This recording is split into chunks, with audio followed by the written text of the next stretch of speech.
installations were almost entirely wind and solar. 99.7% of new power was wind and solar. That's pretty cool. Also, electric vehicle sales are skyrocketing. They're doubling pretty much every year. So we're making good progress on a lot of the issues that just a few years ago we thought were pretty untenable.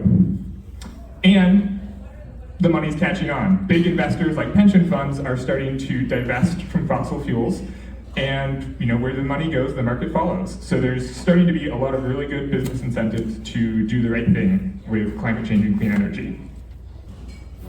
But these are all just news headlines. So let's dive in a little bit more into the details of how energy markets work and where we really stand today. So electricity 101, demand.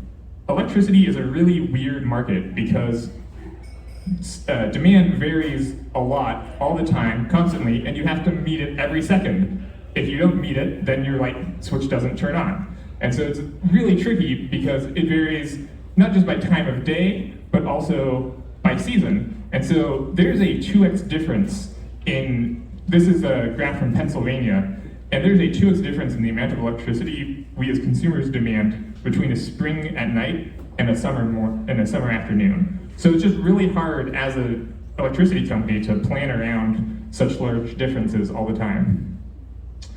On the flip side is supply. How do we generate all this electricity? And so this is a graph of US electricity generation from 1950 to today. There's a lot here, so let's unpack this part by part. The first is demand for electricity has skyrocketed. It's increased ninefold in the past 50 or so years.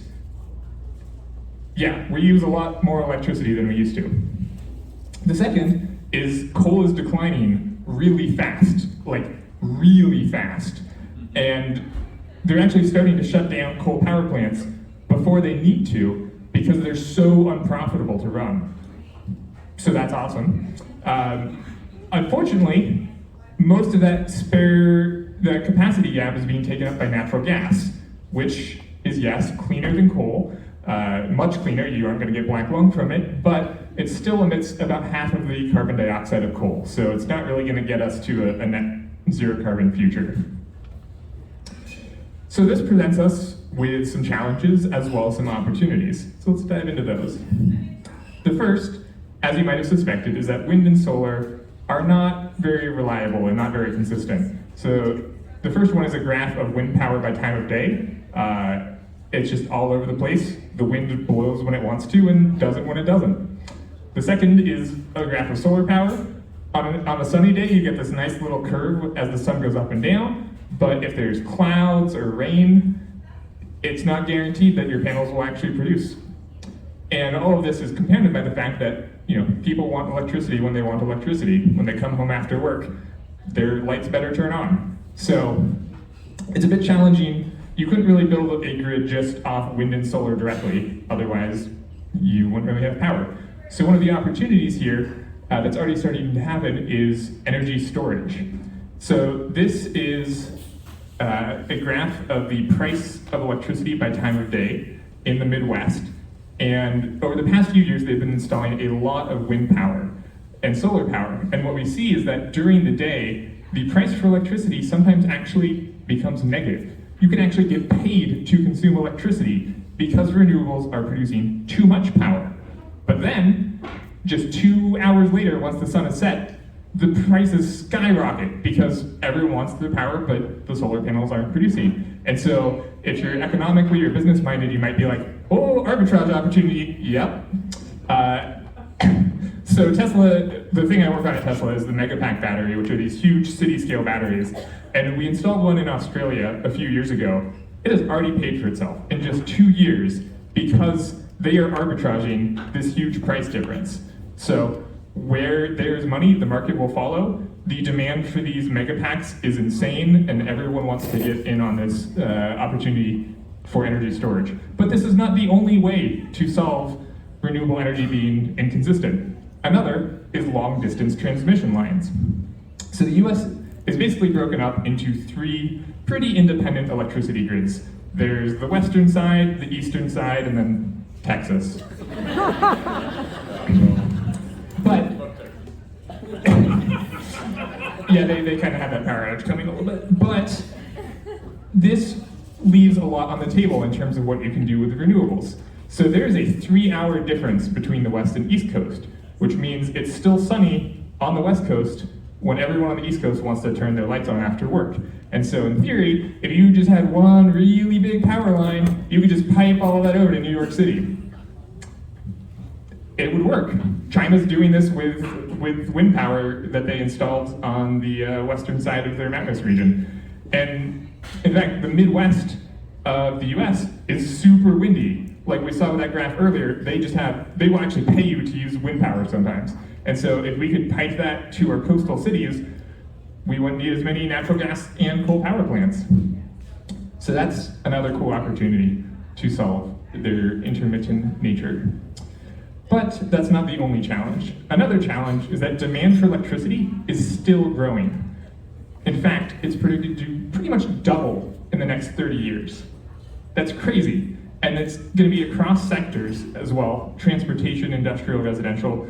But this really changes how you think about implementing renewable electricity, right? Because a lot of people think about it as, oh, we just turn off a coal power plant and we replace it with solar panels. But when your demand is doubling in 30 years, it's not an either or thing, it's a let's leave this power plant running and add more solar panels. So it really changes that equation of how you think about how we get there. And you can see here in this estimate or projection of fuel capacity, renewables are going to skyrocket in the next 30 years, but so is everything else, because once again, we just have to produce a lot of electricity. And to our earlier talk, one of the great opportunities here is in nuclear energy. Unlike solar and wind, it can be installed anywhere, and it's consistent output, and it's also very CO2 efficient. So in terms of renewables, if we can crack the code on that, like, I almost don't have to give this talk anymore. So. That's true, man. Yeah. We need you. Yeah. So there are a couple of challenges here.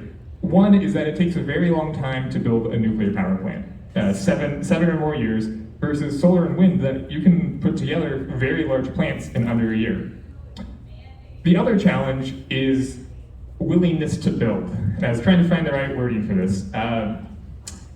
We don't really build a lot of nuclear power plants in the US. In fact, we don't really build any of them. As far as I could find, we built one reactor in the past 30-ish years, compared to solar and wind where, that's basically all we're building anymore.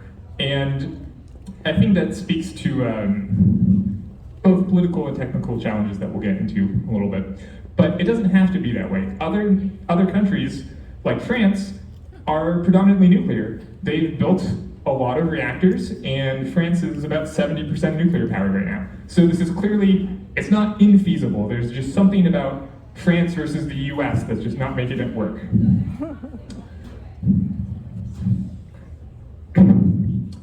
Another challenge is that the climate is changing. It's getting warmer. It already is, which is unfortunate. But this has some downstream effects, like the use of air conditioners.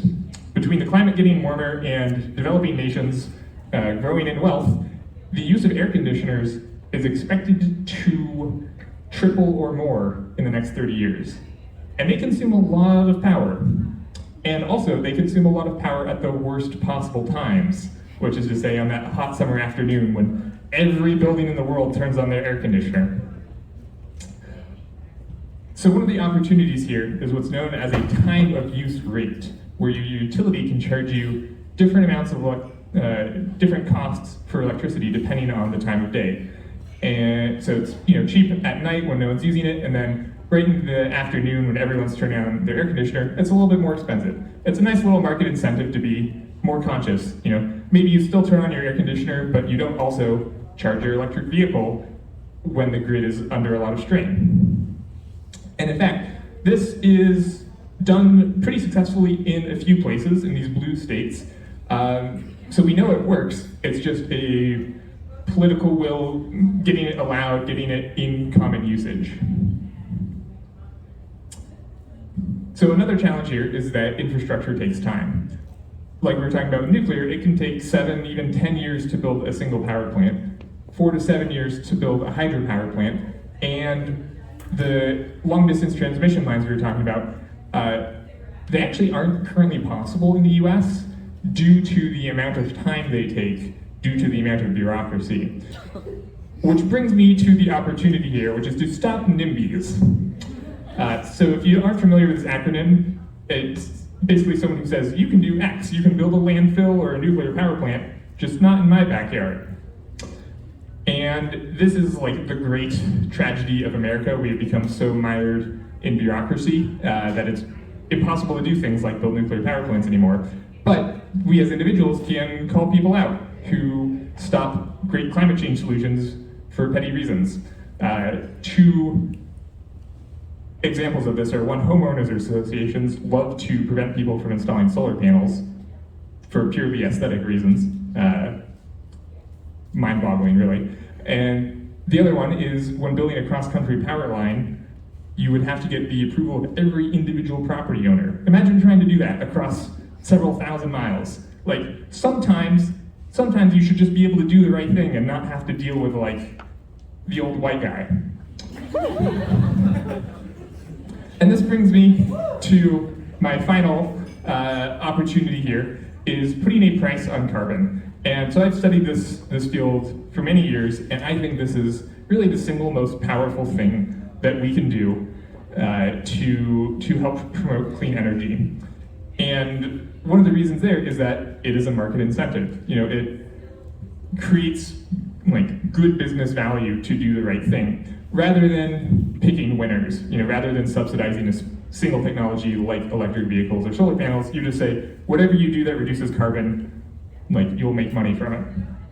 And in fact, every developed nation except the United States and Australia already does this. That's pretty crazy.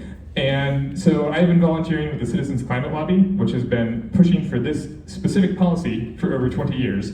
And this week in particular, as our nuclear friend noted, is a really critical time for our government. They're doing budget reconciliation next week, and that is the single greatest opportunity we have to put a price on carbon. So if you can take an action either tonight or tomorrow, citizensclimately.org/Senate gives you a little script as well as a contact information for your senator. It takes less than 2 minutes, and it helps show them that people care about us. Questions?